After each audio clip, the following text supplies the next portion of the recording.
ಅಧ್ಯಕ್ಷ ನಿತಿನ್ ನಬೀನ್ ಅವರು ಬೆಂಗಳೂರಿನಲ್ಲಿ ಇರ್ತಾರೆ. ಇವತ್ತು ರಾತ್ರಿನೇ ಬರ್ತಾರೆ. 9:30 ಆಗ್ತಾ ಬಂತು. 10:00 ಬಂದು ಬೆಂಗಳೂರು ಇಂಟರ್ನ್ಯಾಷನಲ್ ಏರ್ಪೋರ್ಟ್ನಲ್ಲಿ ಲ್ಯಾಂಡ್ ಆಗ್ತಾರೆ. ಅವ್ರ ಅಕ್ಕ ಯಲಹಂಕದಲ್ಲೇ ಇರ್ತಾರಂತೆ. ಸೀದಾ ಅಕ್ಕನ ಮನೆಗೆ ಹೋಗ್ಬಿಡ್ತಾರೆ. ನಾಳೆಯಿಂದ ಫುಲ್ ಕಾರ್ಯಕ್ರಮಗಳಿದ್ದಾವೆ.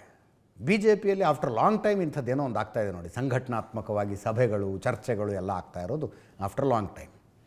ಇತ್ತೀಚೆಗೆ ಬಿ ಜೆ ಪಿ ಸಹ ಸಂಘಟನಾ ಕಾರ್ಯದರ್ಶಿ ಅವರು ಬಂದು ಒಂದು 30 ಜನ ಹಿರಿಯ ನಾಯಕರನ್ನು ಮಾತಾಡಿಸಿದ್ರು.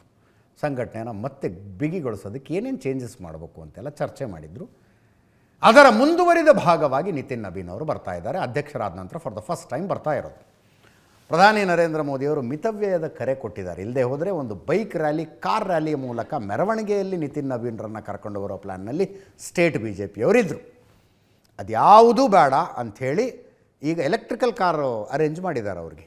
ಬೆಂಗಳೂರಿನಲ್ಲಿ ನಾಳೆ ಓಡಾಟಕ್ಕೆಲ್ಲ ನಾಡಿದ್ದು ಸಾಯಂಕಾಲ ಹೋಗೋದವ್ರು. ನಾಡಿದ್ದು ಸಾಯಂಕಾಲ 4:15 ಫ್ಲೈಟು. ಅಲ್ಲಿ ತನಕ ಎಲೆಕ್ಟ್ರಿಕಲ್ ಕಾರಲ್ಲೇ ಓಡಾಡ್ತಾರೆ.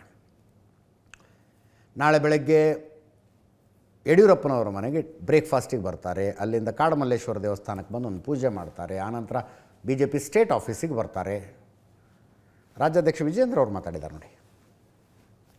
ಜನತಾ ಪಾರ್ಟಿಯ ರಾಷ್ಟ್ರೀಯ ಅಧ್ಯಕ್ಷರು ನಿತಿನ್ ನಬೀನ್ಜಿಯವರು ಪಕ್ಷದ ಜವಾಬ್ದಾರಿಯನ್ನ, ಅಧ್ಯಕ್ಷ ಸ್ಥಾನವನ್ನು ಅಲಂಕರಿಸಿದ ನಂತರದಲ್ಲಿ ಪ್ರಪ್ರಥಮ ಬಾರಿಗೆ ಕರ್ನಾಟಕಕ್ಕೆ ಬರ್ತಾ ಇದ್ದಾರೆ, ಬೆಂಗಳೂರಿಗೆ ಬರ್ತಾ ಇದ್ದಾರೆ. ಇವತ್ತು ರಾತ್ರಿ 11:30 ಬೆಂಗಳೂರಿಗೆ ಬಂದು ತಲುಪ್ತಾರೆ.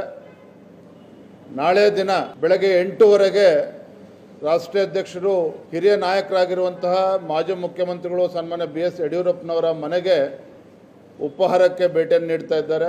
ತದನಂತರದಲ್ಲಿ ಬೆಳಗ್ಗೆ 10 ಗಂಟೆಗೆ ಜಗನ್ನಾಥ್ ಭವನ, ನಮ್ಮ ಭಾಜಪದ ಇಲ್ಲಿ ಕಾರ್ಯಾಲಯಕ್ಕೂ ಕೂಡ ಇಲ್ಲಿಗೆ ಬರ್ತಾರೆ. ನಮ್ಮ ಸಂಸದರು, ಶಾಸಕರು, ವಿಧಾನ ಪರಿಷತ್ ಸದಸ್ಯರ ಜೊತೆ ಸಮಾಲೋಚನೆಯನ್ನು ಕೂಡ ಮಾಡ್ತಾರೆ. ಸದ್ಯದ ರಾಜ್ಯದ ರಾಜಕೀಯ ಇದರೊಂದಿಗೆ ಇವತ್ತಿನ ನ್ಯೂಸ್ ಅವರು ಮುಗಿಸ್ತಾ ಇದ್ದೀವಿ. ನೇರ ದಿಟ್ಟ ನಿರಂತರ ಸುದ್ದಿಗಾಗಿ ನೋಡ್ತಾ ಇರಿ ಏಷ್ಯಾನೆಟ್ ಸುವರ್ಣ ನ್ಯೂಸ್.